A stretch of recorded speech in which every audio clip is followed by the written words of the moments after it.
Hey guys, welcome back to the channel. Tommy with Elevation Every Weekend here. In today's video, we're going to compare and contrast a $400 steel frame fat bike versus a $2,000 steel frame fat bike. And we're going to discuss if the $2,000 bike is worth that 5 times greater cost difference. First, let's just start off by discussing briefly the principle of the law of diminishing returns. And basically all it says is the more you invest in something cost-wise, and we are talking bikes here obviously, the higher up that cost scale you go, the less of a benefit you get. So basically what that principle would say is if you compare a $400 and a $2,000 bike, the difference between the bikes will be much greater than if you compared a $2,000 to a $4,000 bike. So basically it's saying that as you go up the price scale and the cost gets greater and greater, the weight savings doesn't go down and the performance doesn't go up in ratio to the same amount of money you're spending. Essentially saying you pay more and more money for less and less benefit. So let's just start off between these two bikes and just cover a few of the basic specs and features of each bike. In bone stock form, the Mongoose Dolomite weighed in at 46 pounds, and I have already swapped out the tires on the bike,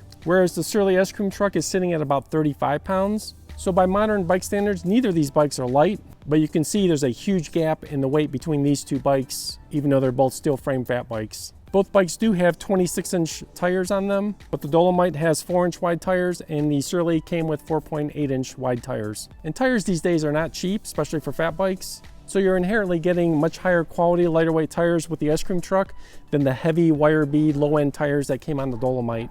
So moving on to the drivetrain, which is another one of the biggest differences in these two bikes. The Dolomite comes with a very low-end 1x7 drivetrain, whereas the ice cream truck is a very solid mid-range Shimano SLX 1x12 speed. So it's very obvious that the ice cream truck has much greater gear range. The 1x7 drivetrain on the Dolomite is probably the biggest single weakness for the bike, especially considering the weight, as it really does lack the range to move the weight of the bike and with you on it. And even at 35 pounds, the 1x12 SLX drivetrain on the ice cream truck really works really well, and I'll discuss a little bit later talking about the performance. And just touching on the wheels for a moment, as I did say, they are both 26 inches in diameter, but the Dolomite wheels are extremely heavy and they do not have any cutouts, and they appear to be about 100 millimeters wide. Whereas the ice cream truck does have Surly wheels on it. They're 80 millimeters wide. They do have cutouts. They are aluminum, and they're reasonably lightweight and solid and durable wheels. And another huge plus is they are tubeless ready, and the bike is set up tubeless. Touching on the brakes for a moment, the brakes on the Dolomite are mechanical disc brake, and they're very low end. As I have said in previous videos, the brakes are barely adequate on flat terrain, and they really aren't suitable for any kind of technical riding or certainly any kind of descending. Whereas the ice cream truck does have a decent set of Tektro hydraulic brakes, and they're battle tested, as I'll talk about in a little bit again. I've hit the bike on technical terrain numerous times and on some huge descents.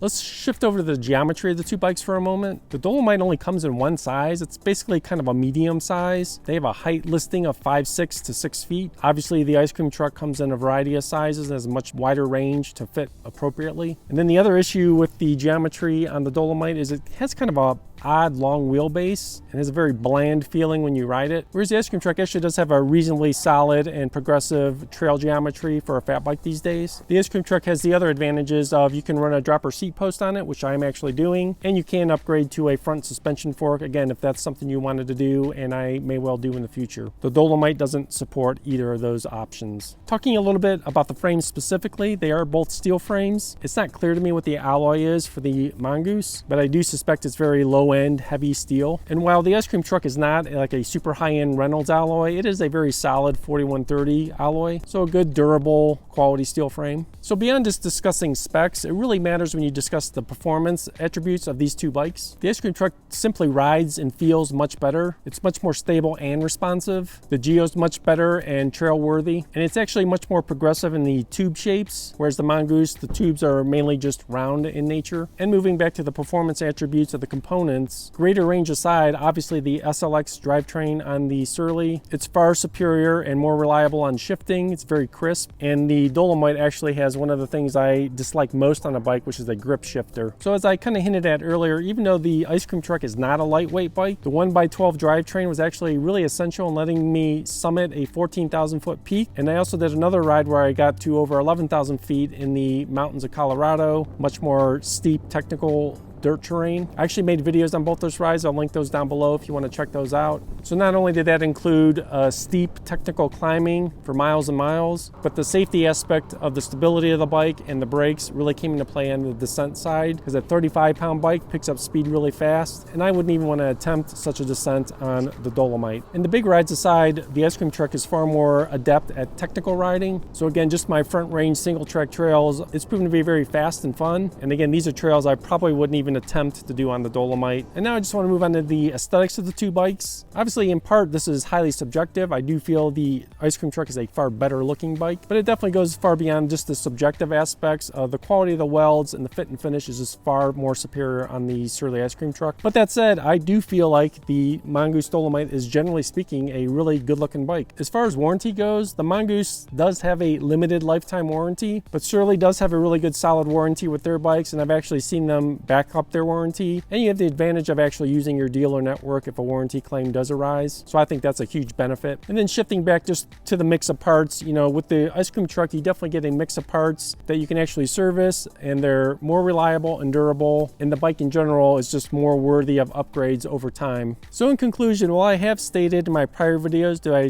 do not completely discount the Dolomite for those who already have it or are on a really tight budget, what I have said, as long as you know that your needs will not exceed the bike's capabilities, it's a good solid entry-level bike to use. But personally, I do think the ice cream truck does justify the 5 times greater cost. It just has a level of performance and capability in stock form that the Mongoose Dolomite will never have. Again, I've done rides on the ice cream truck that I would never consider doing on the Dolomite, so if those are things you're interested in doing, it's just really an essential aspect of having a bike that's up to the task. And I do really feel over time that even though the initial cost is much higher, the ice cream truck has the potential to pay it back over a much greater lifespan, giving much more pleasurable performance and giving you a bike over time that's worthy of upgrades and customizing if that's what you want to do with it. So if you have any questions or comments, definitely drop those down below. I'd really love to hear your opinion. If you believe that the ice cream truck justifies the 5 times greater cost. If you found the video useful or informative in any way, definitely drop a like down below. It really helps out the channel. And if you want to continue to follow my fat bike adventures with these two bikes and many more, definitely subscribe, because I do have a lot more content on the way. And subscribing does tell YouTube that you want to continue to see this type of content. So as you can see, we do still have a lot of snow here in Colorado, so I'm going to be getting these fat bikes out and using them. So stay tuned for more. Thanks a lot and have a great day.